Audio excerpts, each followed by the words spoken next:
Hey there, ladies and gents, welcome back to the vlog. My name is Drew, and you join me again today for another episode of Drew Uncut. This is a series of videos on my channel where I talk about various adventures and shenanigans that I've got into through life that have taught me important life lessons and hopefully will teach you a cool lesson or two. And worst case scenario, if it doesn't do that, you'll at least hear just some fun shenanigans about my life and some of the crazy adventures that I've been on in my 26 years now on this earth.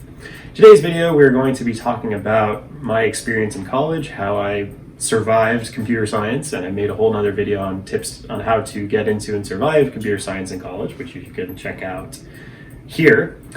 And a lot of those tips were gleaned from experiences that you will hear about in this video. So now you get the full backstory, I guess. And the style of this video is such that there's not going to be a whole lot of editing here visually. There's not going to be a lot of visually appealing stuff here. So if you want to leave me tabbed open and listen to me while you work or do something else, you can totally do that. Otherwise, feel free to just kind of sit here and watch me soliloquy about my life and all the crazy stuff that's happened. So with that in mind, there's two things that I want to address here at the outset or talk about before we get into the story. Two mantras that kind of cover this entire experience of mine. Firstly, it's not where you go, it's what you learn. Secondly, failure is an event, it's never a person. Those again are, it's not where you go, it's what you learn. Secondly, failure is an event, it is never a person. So take a minute and think about those, and we'll get into things here. So I graduated from high school in 2012, class of 2012 at McKinney-Boyd High School. Go Broncos. Shout outs to all my McKinney-Boyd High School students out there. And shortly after I graduated high school, I started my first semester of college. And at that point, if you watch the previous Uncut video where I talked about how I chose computer science as a career path and kind of my journey from being a hobbyist programmer on to now starting my own software company and all that good stuff, you'll remember that when I started college, I wasn't really dead set on computer science yet. I was a pre-law and a pre-med before I eventually landed on computer science. And that change happened about a year into my college career. And we'll get to that here in a second, but at the outset, or at the start, I started by going to a local community college. I went to Collin College, which at the time was called Collin County Community College District here in Collin County, Texas. And Collin College is a really competitive school for the money. Like, you go there and it is kind of a community college level pay-wise, so tuition is really, really affordable, but you get a lot of, tripping on Ethernet cords here, you get a lot of really amazing education for your money, and Collin College has continually received awards for its various programs and the value that you get for the money. And I had a great experience at Collin College. My first semester, my plan was to get the basics out of the way in my first 2 years or so, and I had been given a very, very gracious scholarship from the McKinney Education Foundation, which is a local foundation here in McKinney, and they support McKinney ISD students.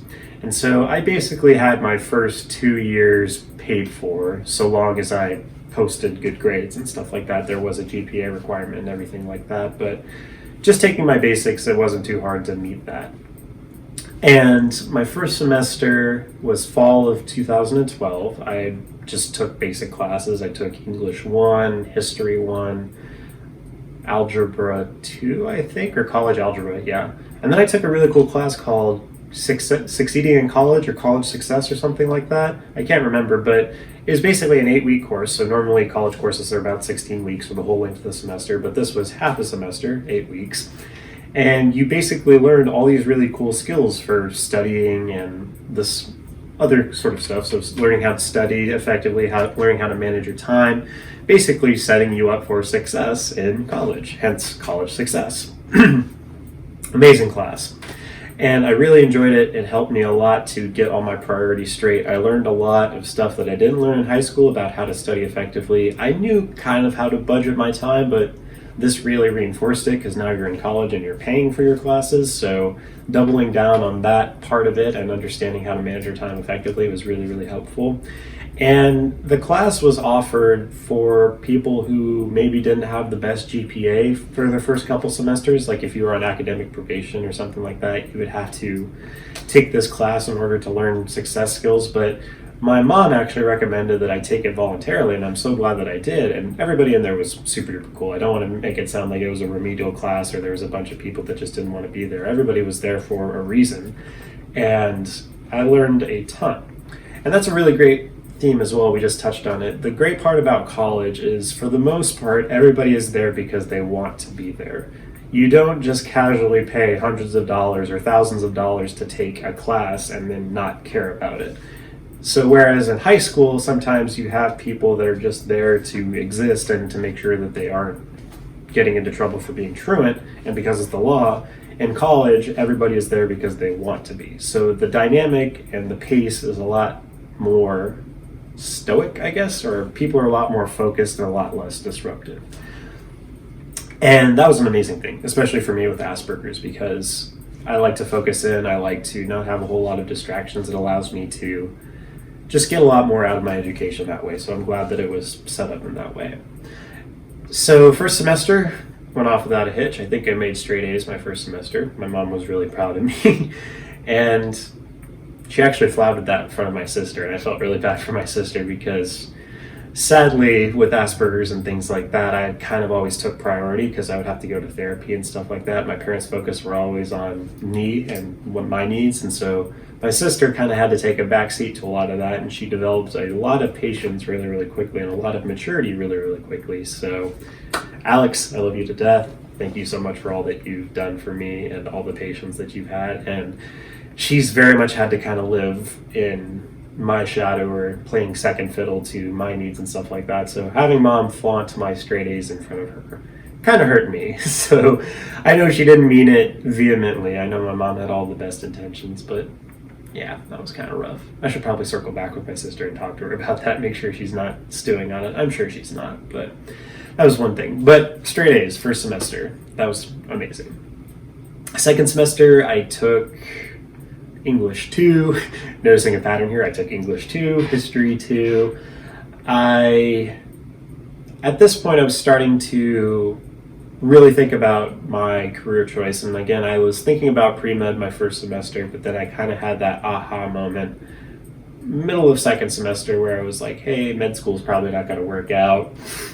I don't know that I'm built for it, or my heart is really there. So I looked back through my life and I looked at all the things that kind of supported me through the years and the stuff that I was just uncanny good at, and programming kind of floated to the top of that.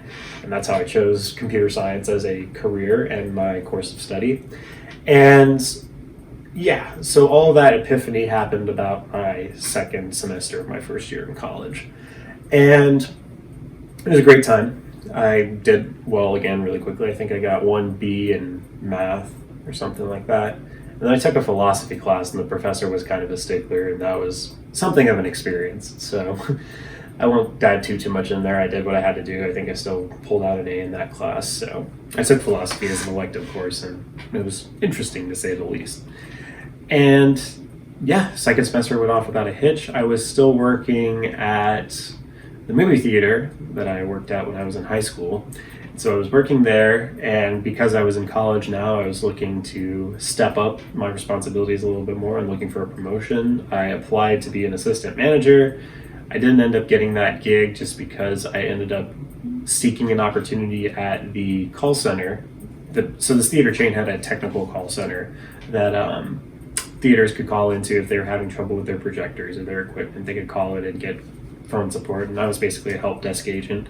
And I remember getting that job my second semester of first year of college because I was in my history class and I got a call from a hiring manager and to step out of my history class. And I felt really bad because I was always sitting in the front row and it was kind of disruptive for me to get up in the middle of class and go take this call. But c'est la vie.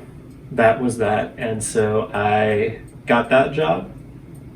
And again, one of the worst jobs I ever had. But during that job, I had the spark of interest that eventually led to Food for Group. I talked about that in the previous video, so I won't rehash that too much because the focus here is on college and my education, but just going to show you that I was working through college. And I took some summer classes. I think I took Texas government my first summer, and that was pretty straightforward. It's just government. So learned all about how Texas runs its government. It's pretty slick. It's pretty similar to other state governments.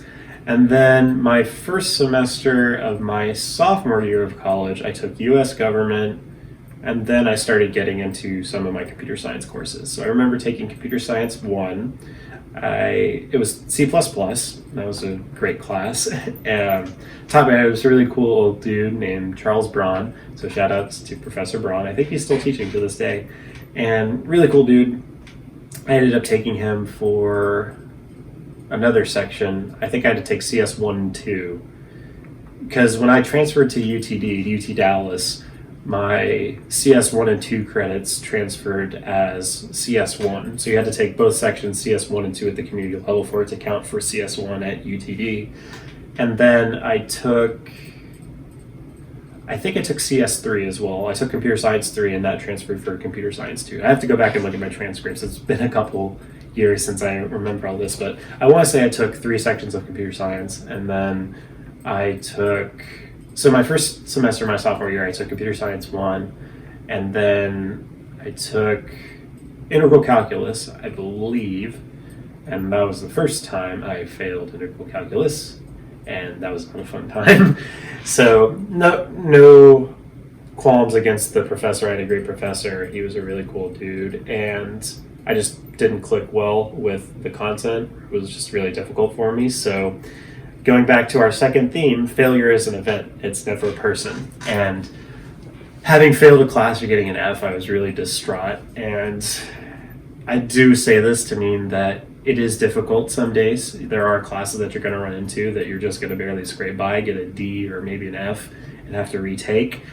And that's okay, because you are paying for this class, so you really only have lost your money when you end up failing a class. But it's important that you realize that college is there to test you. Like, it's not going to be a cakewalk the whole time. Like, I feel like I'm a pretty solid programmer. My heart was in the right place, and I had the motivation in the right place, and it was still difficult for me.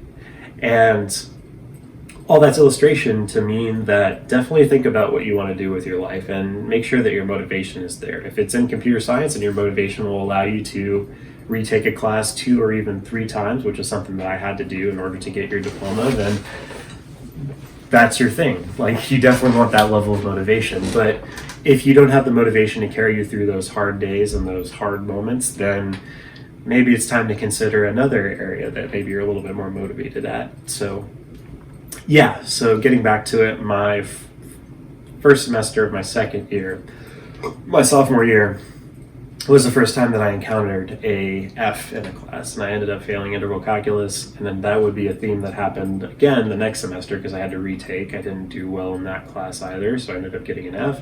And then I finally took it a third time my first semester at UTD, and I passed with a D.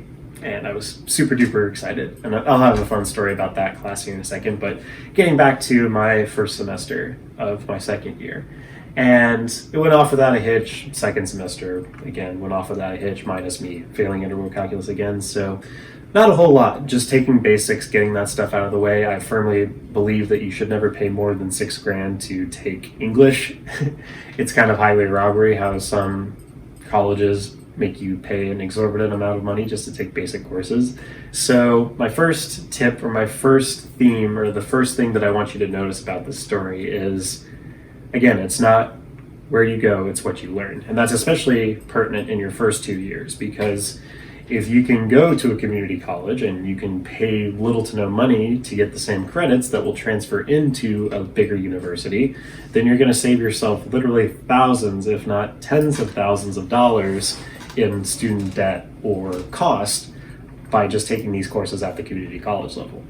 Now, one thing you'll want to check is just to make sure that all of your credits do transfer into the university that you want to go to eventually, but your academic advisor at your community college or at the college that you eventually want to transfer to can tell you that for sure. So just double check that, make sure that the credits do transfer, and you'll be good to go. So first 2 years, pretty uneventful, worked the help desk job just basically for that summer, and then I transferred out. I got another job at Apple Retail, which is a job that I carried from November 2013 to when they closed my store back in April of 2018. So I did 5 years with Apple Retail. That was pretty lit.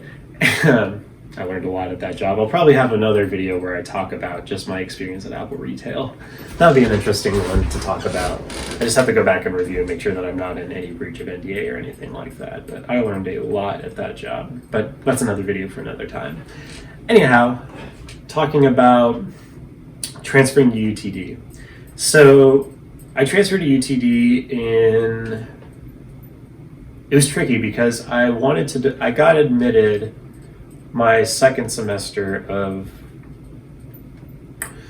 it would have been, I'm trying to remember the timeline here, bear with me, it all kind of smushes together. So I remember taking summer classes. Yeah, okay, so I remember this because I got the email from I took a summer course before my first full semester at UTD. So I got admitted, I think, in the fall of 2014. But then I deferred entry a semester so that I could do more classes at Collin, because there was a couple extra classes that I needed to take to get some extra credits. And so I took Computer Science 3, and I think I took like a assembly class as well. It was an x86 assembly class, and I remember that credit didn't transfer because when we were at UTD, all the computer architecture classes were doing MIPS, which is another assembly language instead of x86. And so with that, I took those courses, and then I remember it was this big rigmarole with admissions because I had deferred entry, and then I had to do some reapply, and they just instantly granted me. It was this long, drawn-out thing, and it kind of stresses me out just to think about it because I was worried that I wasn't going to be able to go to UTD for another semester and things are going to go off the rails. But thankfully, my mom, she was a champ. She talked with the admissions office when I wasn't getting anywhere, and we got it all taken care of. So we were good to go. Great times. So I remember I took a summer course because I deferred fall, and then spring semester of 2015. So this is spring of 2015. I took integral calculus for the third time, and I passed.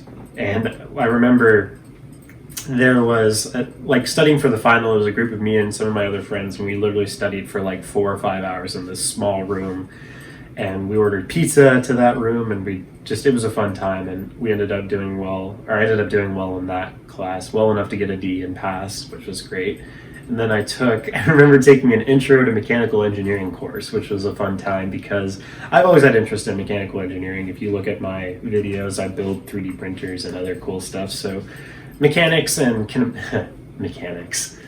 with an IC, not an NYX here. Mechanics, the study of motion and things like that in machines, has always fascinated me. And little did I know that this intro to mechanical engineering class was actually a required course for mechanical engineers. And so me transferring in as a junior, my third year of college, and sitting in a room with a bunch of freshmen and other transfer students that were all mechanical engineers, I was literally the only computer scientist in that course. So I took a intro class for fun, which everybody else usually takes for requirements. So that was fun. But I learned a lot about gear trains and SolidWorks, and I've never used SolidWorks to this day because Fusion 360 is free. It's way cooler in my opinion. And I've been an Autodesk fan for a little while now. I remember using Inventor in high school. I took some engineering courses in high school as well. I remember I wanted to be an aerospace engineer as well before pre-law and pre-med, but then I looked at differential equations and fluid dynamics and thermodynamics, and I said, nope, that's going to be a no for me. So I am what you might call a recreational engineer. I engineer stuff for fun, and there are professional engineers that probably don't do it for fun at all, and they kind of stress. So I find it kind of funny or ironic that I do these sort of things for fun when it stresses other people out and they're getting paid to do it. But yeah, I'm a recreational engineer. I engineer things for fun. And yeah, so I was the only computer science student in an intro to mechanical engineering course that I took as an elective. So that was fun. And then what else did I take that semester? I think I took Discrete Math 1, which was a really cool class. Shout outs to Tim Farage, who's a legend at UTD. He taught Discrete 1. And I took his class. It was really actually, I think I took Discrete 1 in summer because I remember I took 2 courses in summer. So long story short, I took integral calculus and then a couple other courses in my first semester of my junior year. And now we're actually getting into the computer science stuff, so this is probably what you guys are here for. But yeah, so then the summer of that year, the summer of that year, my junior year, my third year in college, I remember I took C++ in a Unix environment, CS 3376 with Dr. Min. Shout outs to Dr. Min. I promised him that if I ever did a video or I got famous that I would give him a shout out. So really cool professor, one of my favorites of all time. Actually wrote me a recommendation for a job interview and was one of my recommendations for that job interview as well. And really great too. I enjoyed his class immensely.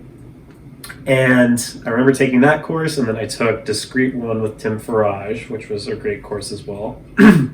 And I remember this because I got the emails for the courses when I was driving up to UT Southwestern Medical Center in Dallas because my mom was about to pass away. She was on the lung transplant list and stuff like that. And I may have to share that story. My mom actually passed away in 2015, and I remember getting those emails when I was on my way to go visit her, and I was like, oh, cool, computer science stuff. And then she passed away shortly thereafter, like in the first couple weeks of actually, it was right towards the end of my summer semester. Excuse me, I gotta get some water, get some stuff in my throat here. I'm not crying, you're crying, but yeah, it was summer, and I remember she passed away because I had to go take my exams after... No, that's not quite right at all. So spring semester ended like start of May. And then I got the emails for my summer courses because summer courses started like first week of June. So I was getting the emails for those courses at the end of May, and my mom passed away on the 23rd of May. And then I remember that because I had to go into class the next week after, and my sister graduated from high school actually the Friday after my mom passed away on a Thursday, I think. So again, Alex taking the brunt of it and experiencing a lot more in those moments than I did. So shout outs again to my sister Alex. Alex or A is for sister, I guess you could call her A is for sister. That's a fun little nickname. But so got the timeline straightened out. Sorry for the convolution there, but it kind of shows you that all these classes kind of blur together, and it was kind of a blur, but it was a fun blur because I had a blast at UTD. It was such a good school. It was a commuter school, so I live in McKinney, Texas, and UTD is down in Richardson, Texas. And so it's about a 30-minute drive or so. You just shoot down US 75, which is a big highway that connects Dallas to pretty much all the northern suburbs, and most days it's actually a parking lot with concrete underneath it or with lane markers on it. It runs really slow, but they've been working on it. They've been expanding it, so it's not as bad. But yeah, I commuted to school.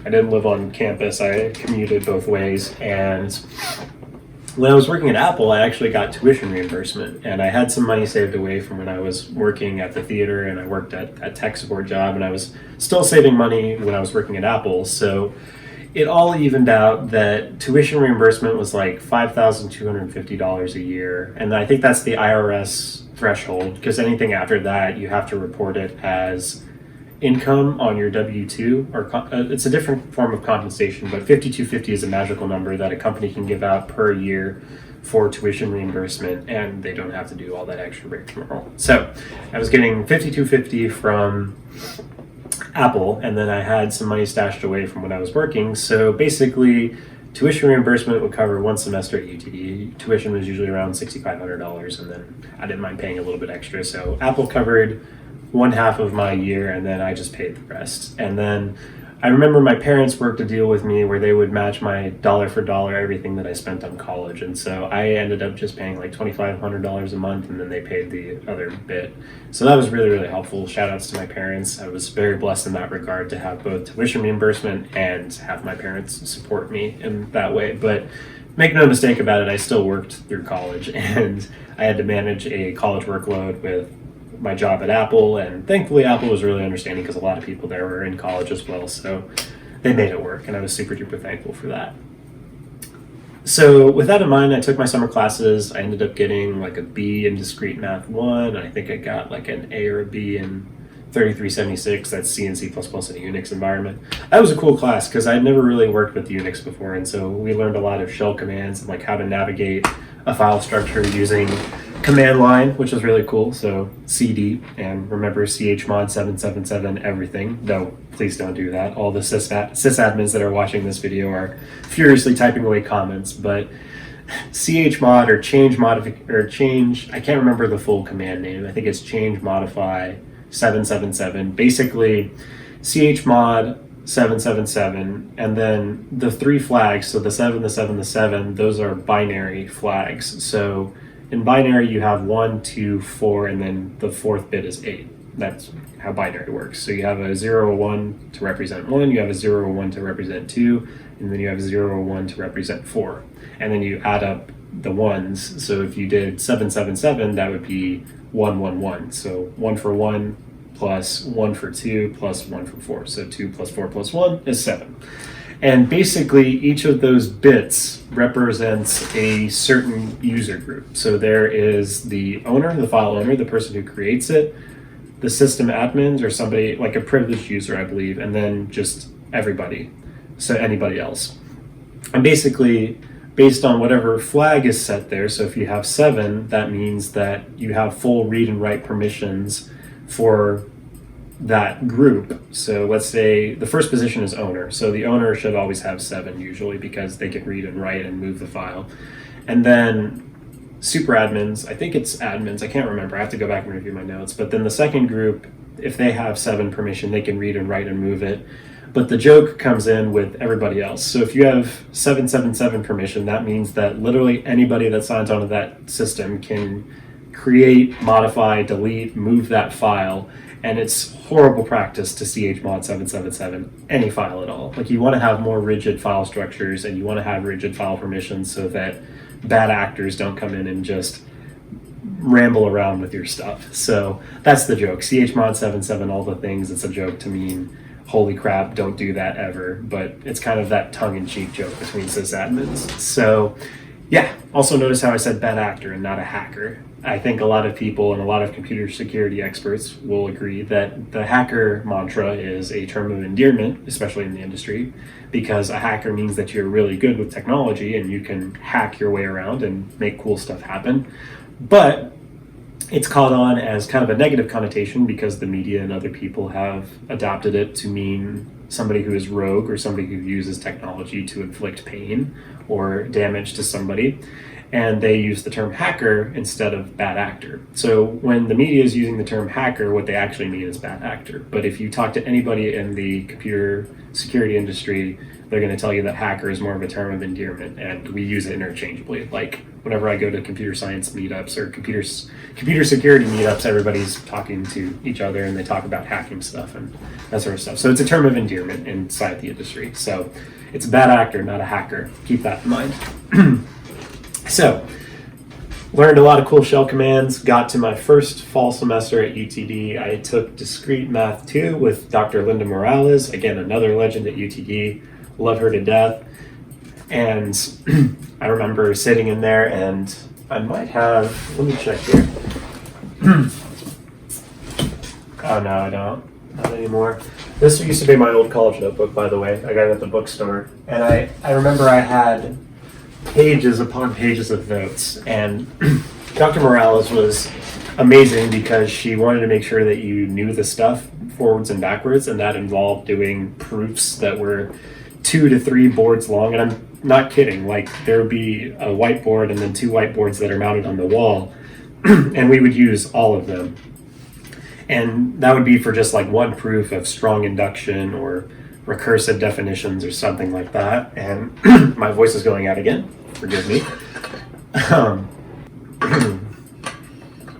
Sorry, I talk a lot and I talk very quickly and loquaciously, so my voice tends to go out. But Dr. Morales, total boss. She made sure that you knew everything there was to know about a proof, and that involved writing out proofs that were 3 pages long, and then you'd go to an exam and you'd have like a question at the top of the page, and then the front and the back of the page would be for your proof, and you would use pretty much all of that page. So great class. I enjoyed Discrete Math. I didn't do so well. I think I got a C in that class, but I enjoyed it, and that's the important thing. I took that, and then I took, what else did I take? I took data structures, which was a fun class. I took that with Greg Osborne, great professor, and I ended up taking him for another class later down the road. OS Concepts, which was another class that I took later. And then, what else did I take?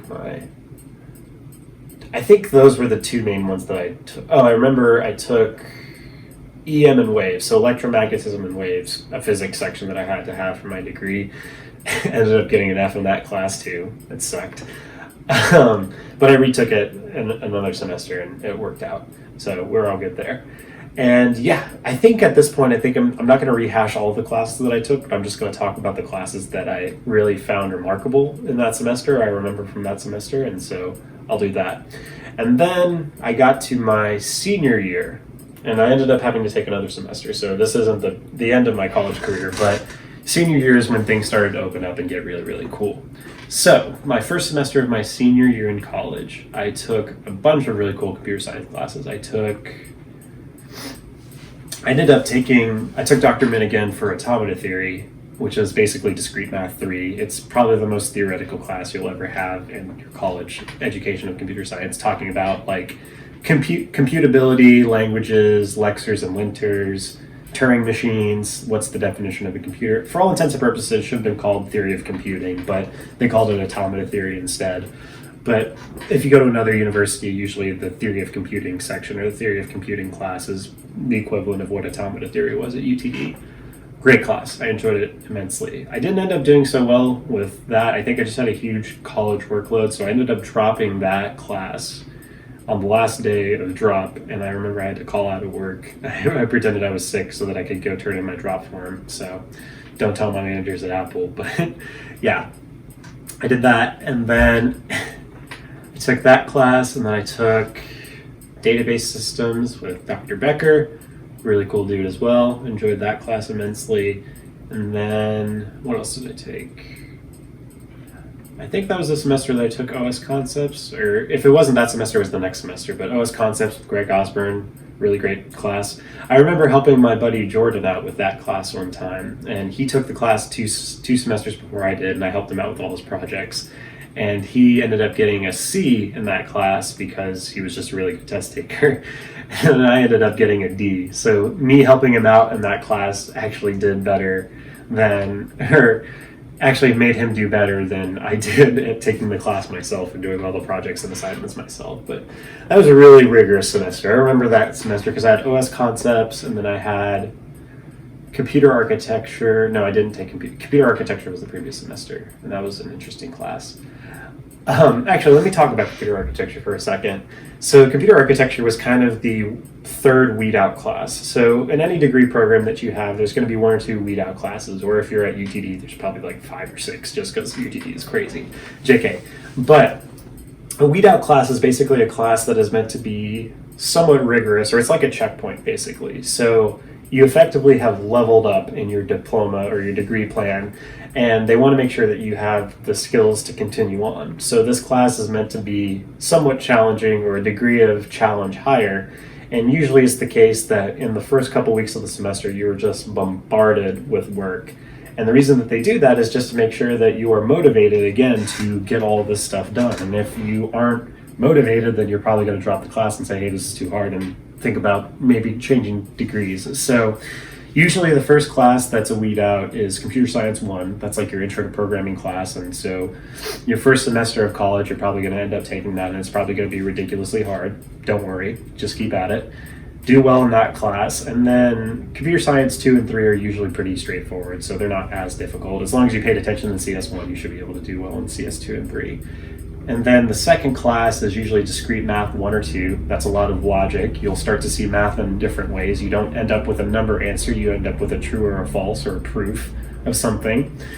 So that can sometimes put people through a head spin, but Discrete Math will give you the building blocks for the logic that eventually creates the modern field of computer science. So being able to reason with logic, being able to prove something, being able to say with mathematical certainty something is one way or another, that's the name of the game with discrete structures or discrete mathematics. So amazing class, again, building blocks of the modern study of computer science. And so that one's usually a weed out. And then the third class that we all agreed, or my friends and I agreed, was the weed out was computer architecture. And computer architecture is basically using machine code, assembly code. In our case, we use MIPS.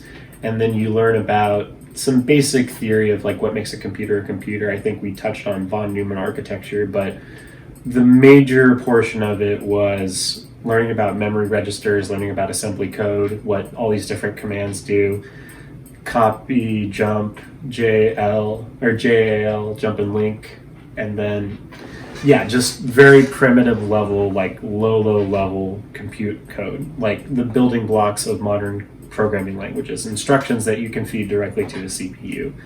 And so working that, understanding how that worked, working backwards. So if you're given a set of machine code and an expected behavior, be able to find the bug and correct it. That was a really cool class. But I remember there was a word on the street that if you took computer architecture with one professor, it was going to be extremely difficult, if not impossible. Like you would just scrape by with basically a C. So I waited an extra semester and I took with another professor, Dr. Kang, and he was really cool, and I enjoyed that class. And I remember it was 10 a.m. on Friday, so you get to wake up with computer architecture. It was 10 a.m. to 11:15, and so that was a fun time, getting up every morning on Friday morning and then going and doing that. And then I usually had to go work after that, so I'd go work at Apple shortly thereafter. So fun times. I had really fond memories of that class, actually. It was a really cool class. I met a lot of friends in that class, and it was just a good time. And then I had to take some computer science electives. So the semester after that, so this is going back to the first semester of my senior year, I remember I took computer networks. That was an interesting class. I didn't pay as much attention as I probably could have because I was really in the weeds programming food for group. And so I was writing code and working on my project while taking notes for that class, but I was really taking notes. I was kind of just like following along and then working on my own code. And so that was rough, but I ended up passing computer networks. I got a C, and that was fun. Computer networks is probably one of the computer science electives that I would recommend that everybody take, because networks are such a crucial part of all the stuff that we do nowadays, and no computer application nowadays exists without some network interaction. Well, there are some, but 99% of the applications out there are network enabled, and so understanding what governs a computer network and how different routing protocols and stuff works, that's super duper important. If nothing else, it helps you to set up your home network or your home lab, and you can work with all that. And then, big point I should talk about, I was also doing undergraduate research. I took a course called Human Computer Interactions with Dr. Ryan McMahon, really cool dude. Kind of on the bleeding edge. I think last I heard, he's actually in Florida now working at some sort of big production company working on VR stuff. But at the time, he was a professor at UTD, really cool dude. Really enjoyed working with Dr. McMahon. I worked in his 5 lab, which is the fully immersive virtual experiences lab at UTD. I don't think it's around anymore, sadly, but I worked on a couple projects there. I did a lit review for some sensor arrays that they were thinking of investing in. I worked with a PhD student. We were working on a VR experience to help with PPE. I didn't really do much in the way of programming that because it was his baby, but I put on the mocap suit, or I put on the sensors, and I kind of moved around and helped him test it, so that was good. And so, I did undergraduate research, and that counted as one of my elective credits. So if you can, definitely do a research or pursue a research experience. The best thing I can recommend is to take a course that's taught by the professor that you want to do research with. Get an A in that class, first of all, and then at the end of the semester, see if they have any research opportunities. In my case, Dr. McMahon flat out said, hey, I've got opportunities. If you guys are interested, come by my office hours. But if they don't do that explicitly, you usually have to put it on yourself, and getting a good grade in the course is kind of your step in. And because usually those courses are meant to vet future research opportunities. So if you went in and you got a C or something in that class, it's kind of like, you can come work for a semester, but we're not going to put you on the biggest project. And I'm not saying that I worked on the biggest, baddest project in the 5 labs, certainly far from it, but just getting that opportunity was an amazing opportunity in itself. So really enjoyed it. Shout outs to Dr. McMahon, hope he's doing well. And shout outs to all the people in the 5 lab that I worked with. So undergraduate research, I was doing that throughout my time at UTD.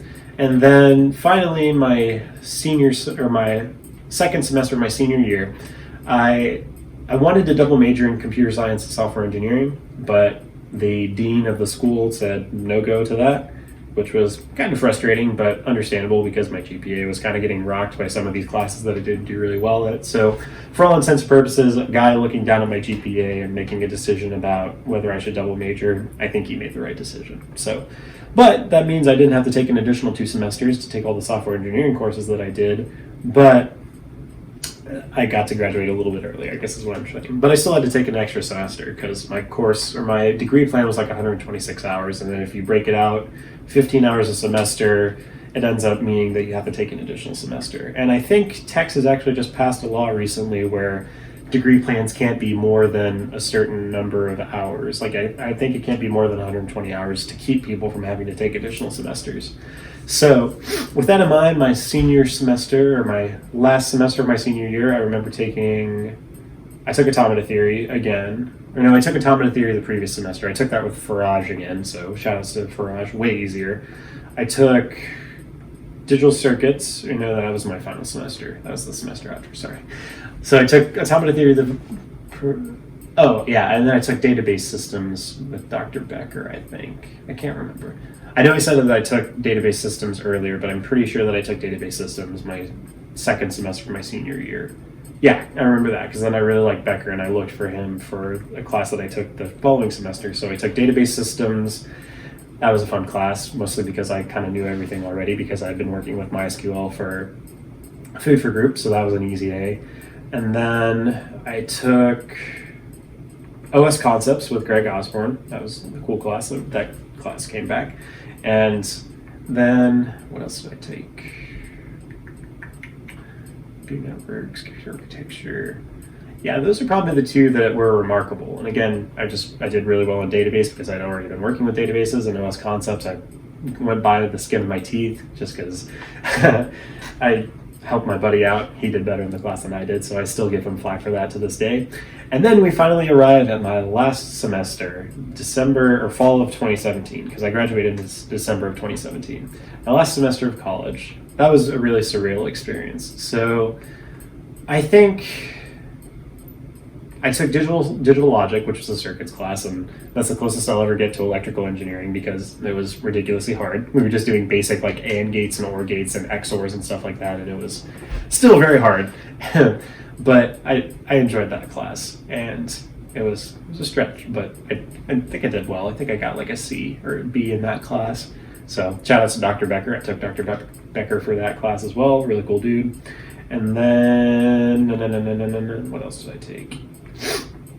I took Organizational Programming Languages with Dr. Min. So that was my third class that I took with Dr. Min.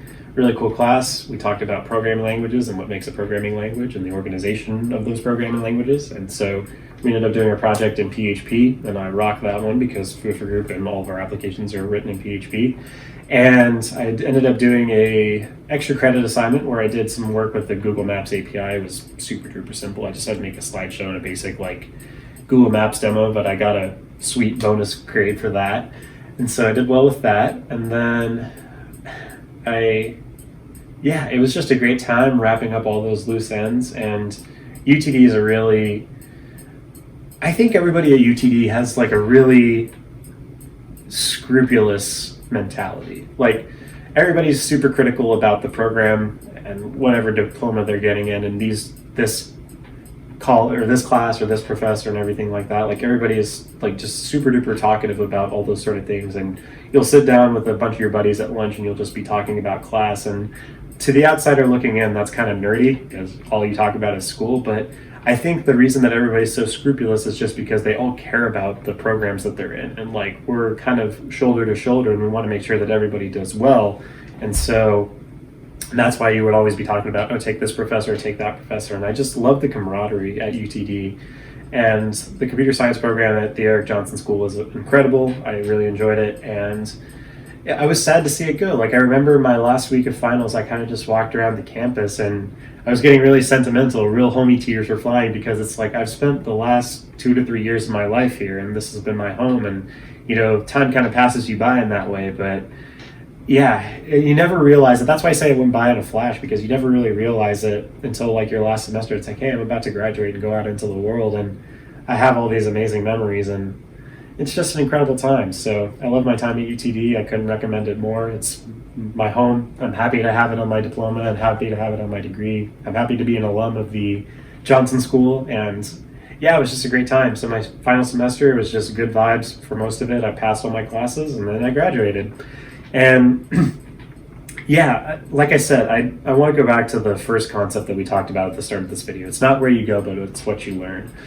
I think that a lot of people, especially in high school, you get hung up on going to a really prestigious school. If you're in computer science, that's Stanford or MIT or Carnegie Mellon.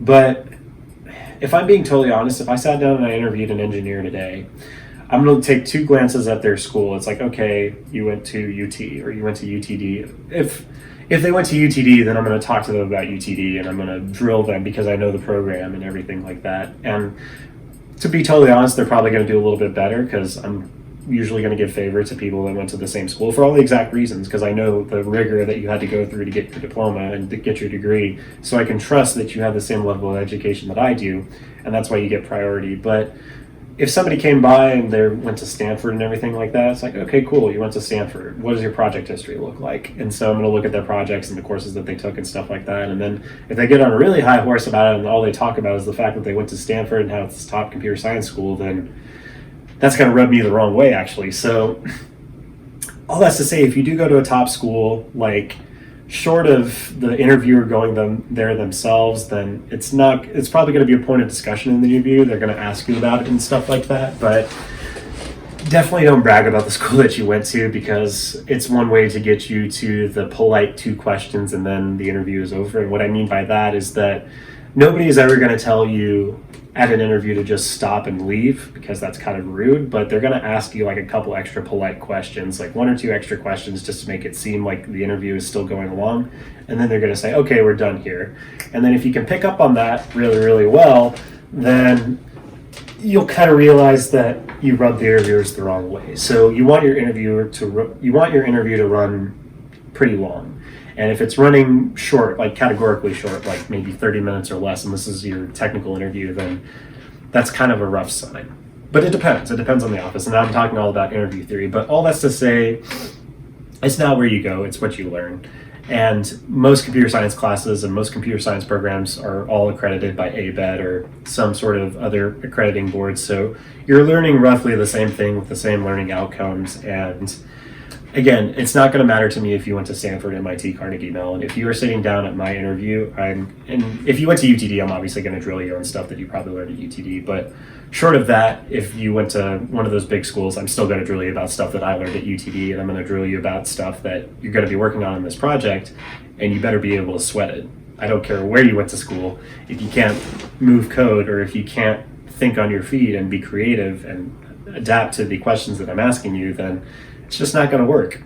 And then your second interview, when you go up for a promotion or you move to a different company or something like that, they're not going to care about your education at all, because it's going to be, okay, what have you done in the last 5 years? What projects have you worked on? Who is your manager? Who do I need to talk to hear about you? That sort of stuff. So education is really only a formality. It's your first step into the door, and everybody wants to see a computer science degree for most programming jobs. So I'm not saying don't forgo college entirely, but realize that whether you went to UTD or you went to MIT, for 99% of interviewers out there, it's not going to make a difference. And so that's what I mean when I say it doesn't matter where you went, it matters what you know or what you learn.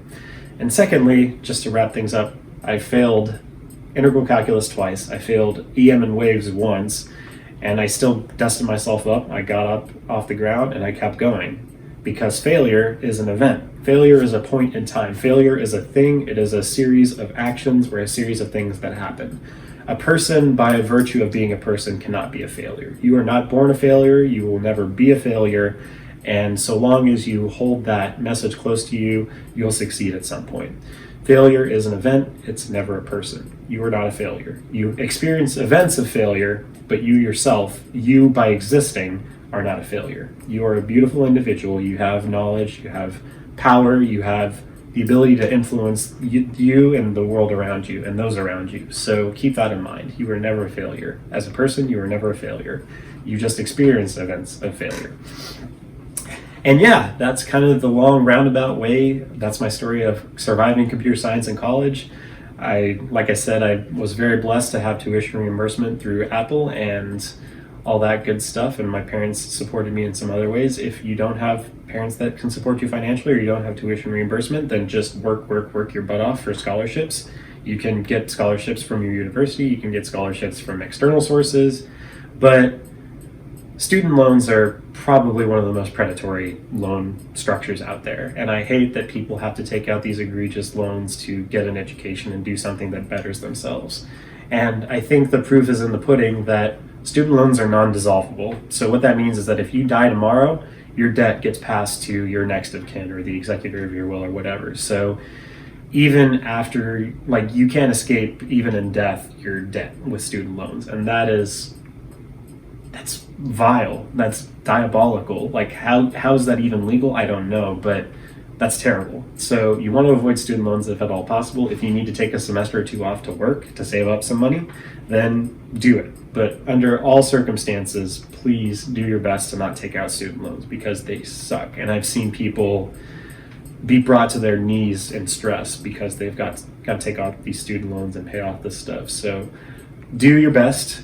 Go to a community college if you can. Take your basic courses for little to no money at a community college and then make sure they transfer. And then take your coursework at the school that you want to have the experience at. So with me, it was UTD just because it was close and everything like that. And it's a really competitive program. But again, you'll know what school you want to go to based on your needs and everything like that. But long story short, take those basics at community college, save yourself some money, save yourself the stress later down the road of not having to take out student loans, and then just have a blast. Like, you are now getting to learn stuff that you want to learn. You get to devote pretty much all of your time in school to, when you're in your junior and senior year and you're working on your coursework, you get to basically surround yourself with coursework that directly lines up with what you want to learn, and you get to meet incredible people. I have incredible friends from college, and I still try to keep up with some of my professors, and these are professors that are at the top of their field. They're doing amazing work, they're doing research, and they are just as charismatic, and they care just as much about the subject matter as you do. So share that vibe, share that energy, enjoy your time, and just have a blast in college. Stay focused, don't go out and party, don't let your GPA dip, but have a great time. Go enjoy your college, go join a club. I was so sad that the esports program just started taking off after I left UTD, but hint, hint, wink, wink, if you guys at UTD esports are watching, I need to get a little bit of guap together from Mechanics GG, but my hope is that I could just dump a bunch of money into UTD esports because I want to see that program grow.